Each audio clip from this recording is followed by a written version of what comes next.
Olá, Zé Luís. Tu, como deputado à Assembleia da República, do Grupo Parlamentar dos Verdes, acompanhaste todo o processo negocial relativamente aos vários orçamentos de Estado, mas em particular relativamente ao Orçamento de Estado para 2022. Queres-nos dizer exatamente o que é que correu mal para que não fosse aprovado o Orçamento de Estado?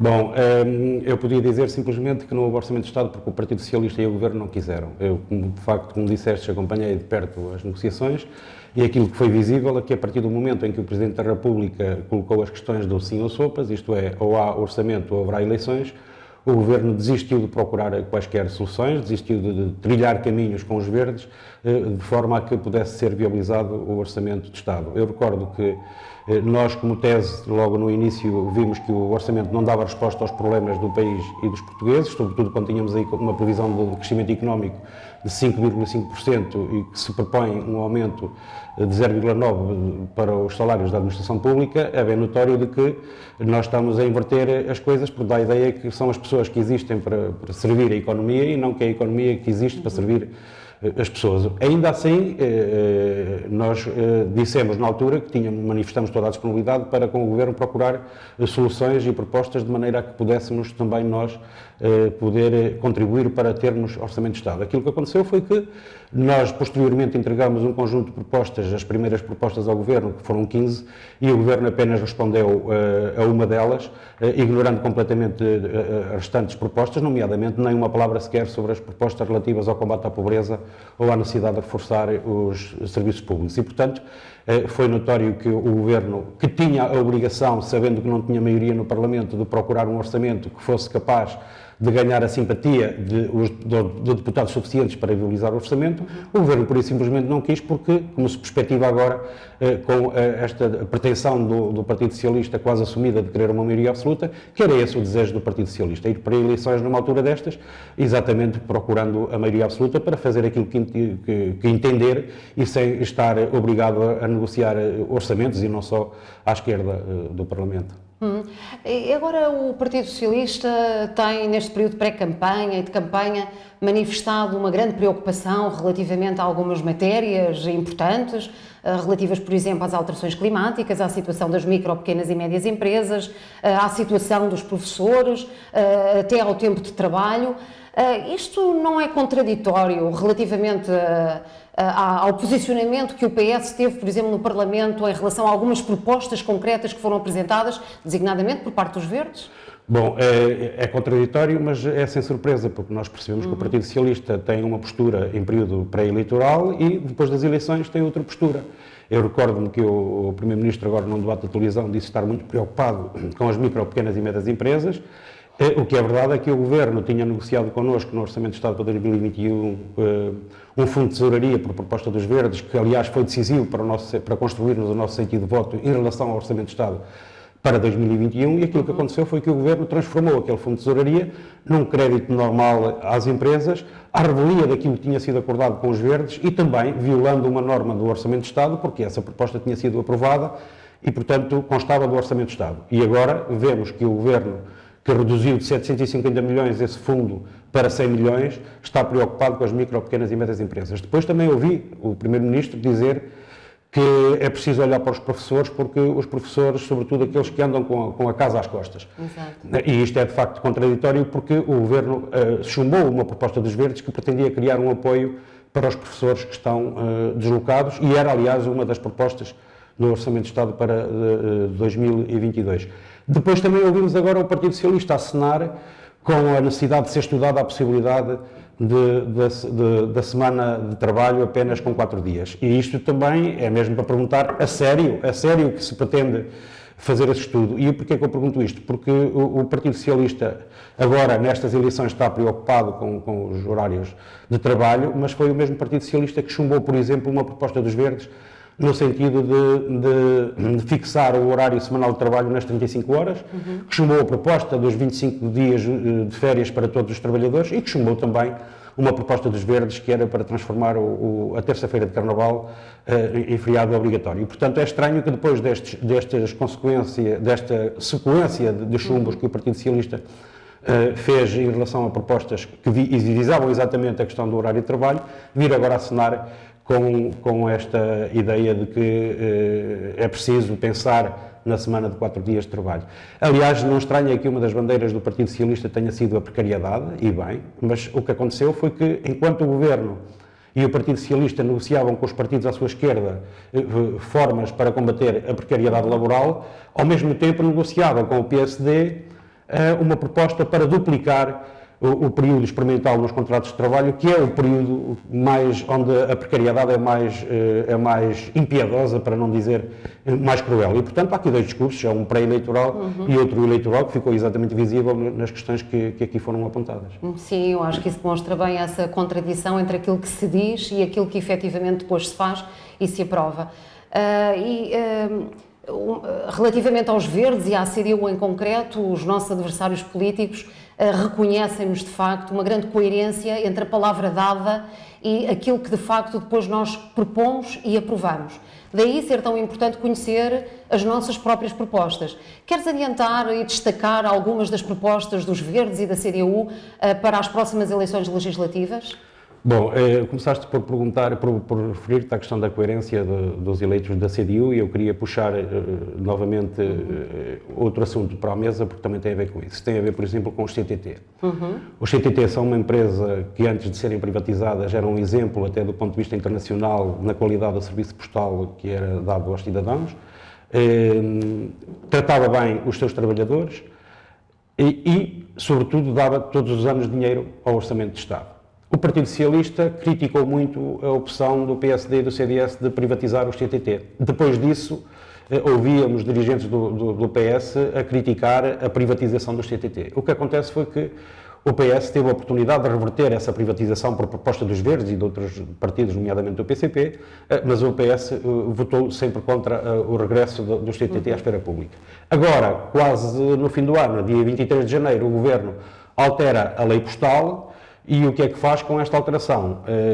Permite que o contrato de concessão seja negociado por ajuste direto com os CTT e reduz a capacidade do Estado de fiscalizar e de regular os CTT. Ou seja, o PS não só não reverteu a privatização de um serviço tão importante como são os CTT, como também veio dar uma prenda aos acionistas dos CTT, em vésperas de Natal, quando os acionistas dos CTT continuam todos os anos não só a dilapidar património dos próprios CTT, como também a engordar os seus lucros. Quanto às propostas dos Verdes para esta campanha eleitoral, elas são públicas. Nós apontamos como desafio o combate às alterações climáticas. Nós todos temos consciência dessa ameaça. Aquilo que estamos a verificar é que as promessas são todas para o fim, isto é, nós queremos descarbonizar a economia, mas parece que o Governo quer deixar as medidas todas para 2049 e, portanto, é tempo de agir. Nós temos propostas em concreto, nomeadamente em relação aos transportes, porque é verdade que o PART, o Programa de Apoio à Redução Tarifária nos Transportes Públicos, foi talvez uma das medidas mais importantes das últimas décadas no combate às alterações climáticas. Também sabemos que isso não era possível se o PS tivesse maioria absoluta, porque essa proposta só foi conseguida por proposta e por muita insistência dos Verdes e do PCP.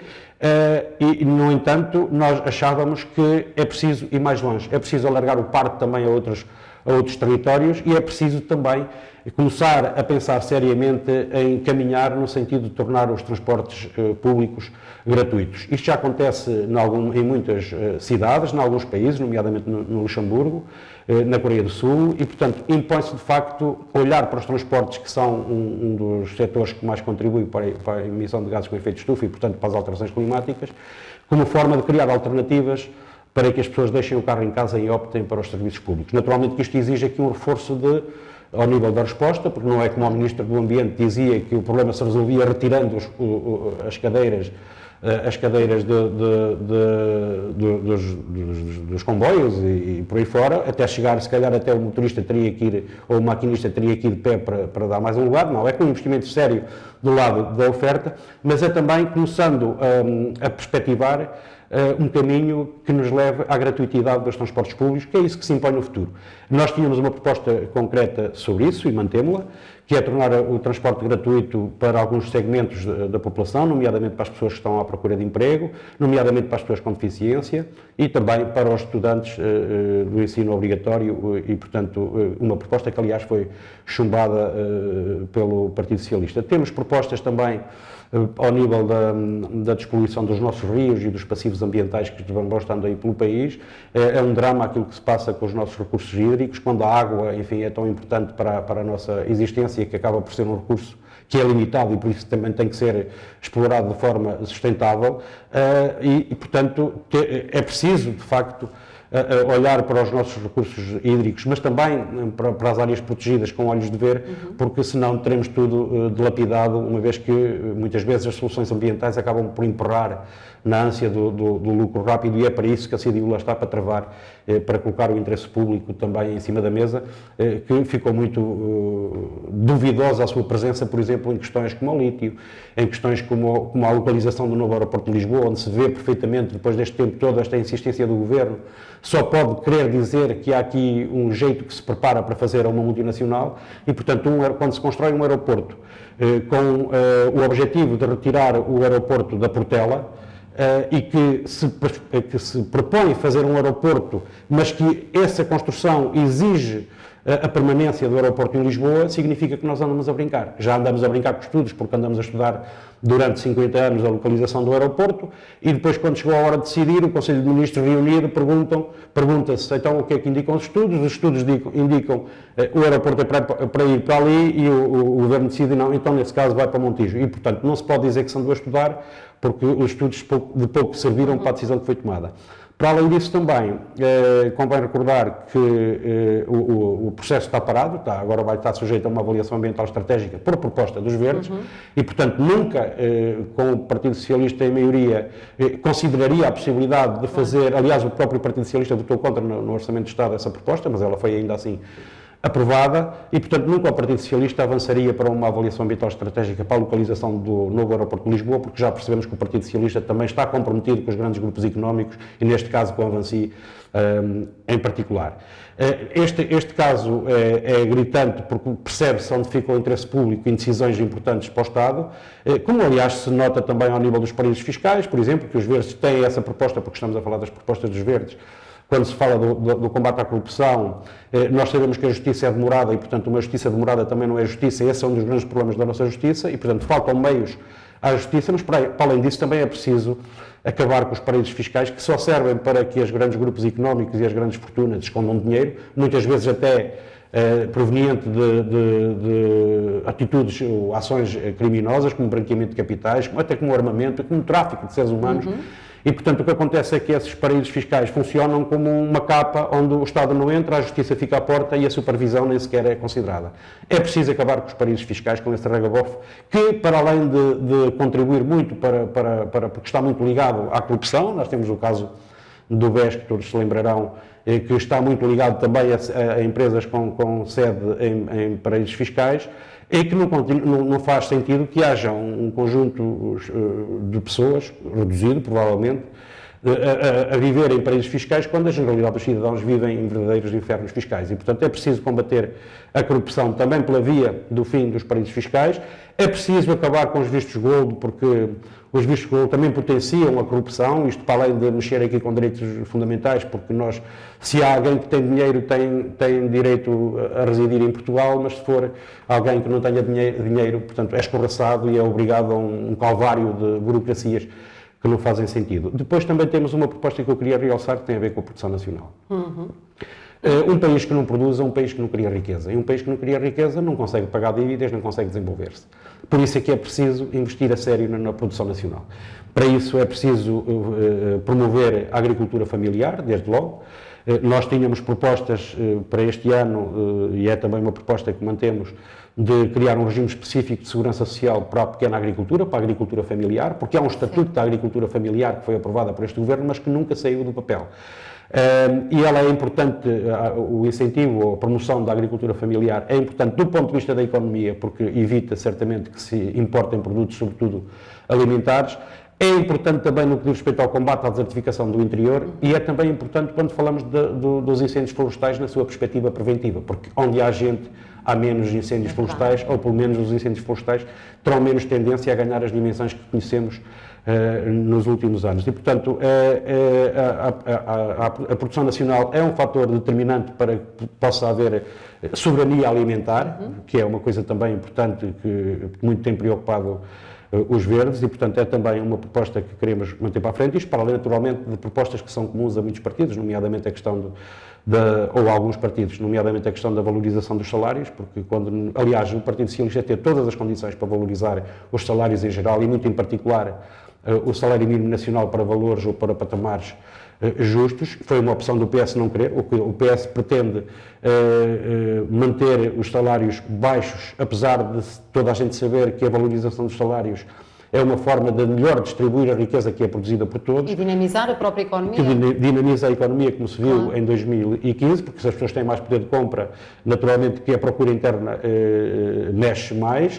E também tem aqui outro fator importante, porque as micro, pequenas e médias empresas também dependem muito da procura interna. E, portanto, se nós fomentarmos a procura interna, também estamos a criar postos de trabalho ao nível das micro, pequenas e médias empresas, que são absolutamente indispensáveis para a nossa economia. Também ao nível da agricultura familiar, a questão dos circuitos de proximidade, dos mercados de proximidade, que é preciso também estabelecer preços justos na primeira venda, porque aquilo que se nota é que os pequenos produtores, para além de terem dificuldade no escoamento dos seus produtos, que é preciso também garantir, é uma das nossas propostas também, eles têm muita dificuldade a entrar nas grandes superfícies que dominam aqui o mercado, que são, aliás, os grandes embaixadores da importação de produtos agrícolas. É preciso dinamizar os mercados locais para que os pequenos agricultores consigam escoar os seus produtos e também fomentar por essa via a produção nacional.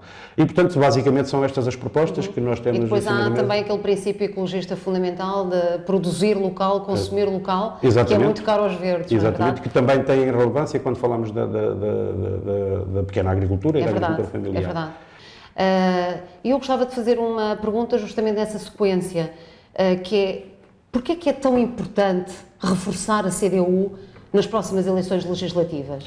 Bom, eu creio que nós podemos fazer aqui um cenário perspectivado em 3 degraus, digamos assim. Nós já tivemos maiorias absolutas do Partido Socialista, nós já tivemos bloco central entre o Partido Socialista e o PSD e já tivemos Partido Socialista sem maioria e com influência dos partidos à esquerda.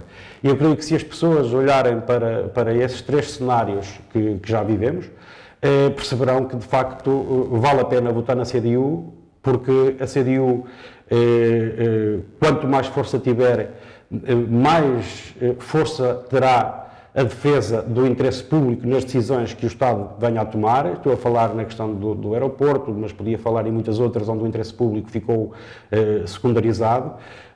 É importante reforçar a CDU também na perspectiva do combate às alterações climáticas, porque nós não temos 2 discursos, um preocupado com as alterações climáticas e outro depois que chumba as propostas desse combate, nomeadamente ao nível dos transportes, como referi há bocado.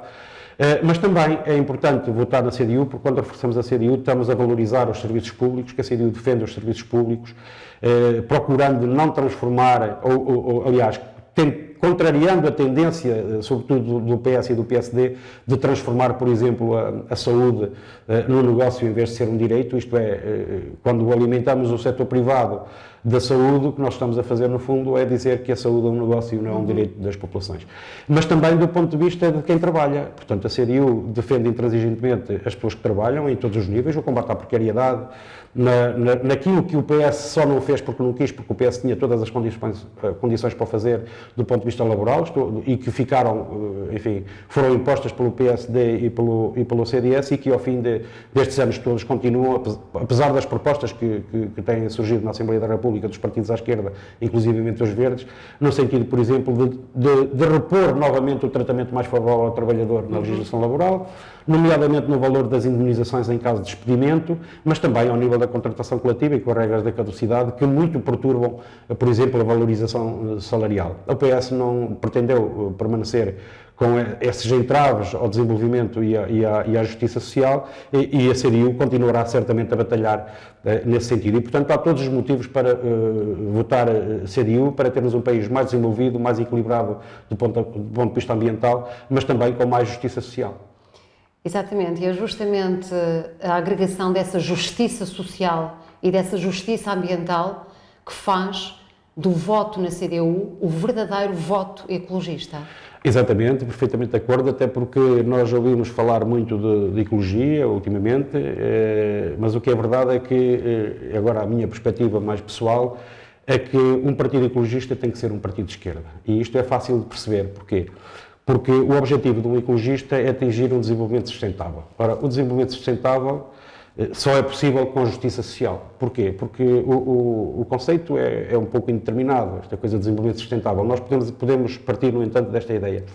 Desenvolvimento sustentável é gerir os recursos do presente sem hipotecar os recursos para o futuro. Isso, o que significa que nós só devemos extrair do planeta os recursos que precisamos para viver e para ter alguma qualidade de vida. Ora, se nem todas as pessoas têm acesso a esses recursos da mesma forma, isto não pode ser desenvolvimento sustentável, porque nós podemos chegar ao limite de, por exemplo, a água ser tão cara que, enquanto uns podem nadar em água, outros morrem de sede porque não têm dinheiro para conseguir água. Estou a falar da água, podia falar de outro bem qualquer que seja indispensável. Mas é um recurso fundamental. Mas que é um recurso fundamental, claro. Que é preciso ser público, que precisa de continuar a ser público e contrariar todas as tendências da sua privatização. Mas isto para dizer que se nós defendemos o desenvolvimento sustentável, se o desenvolvimento sustentável não é ou que está muito dependente da justiça social, não é possível se não houver justiça social. Se é na esquerda que a justiça social está, naturalmente que um partido ecologista tem que ser um partido de esquerda, e é por isso também que nós estamos na CDU, e é por isso que o verdadeiro voto ecologista é na CDU. Zé Luís, muito obrigada por estes esclarecimentos que acho que foram verdadeiramente importantes. Obrigada.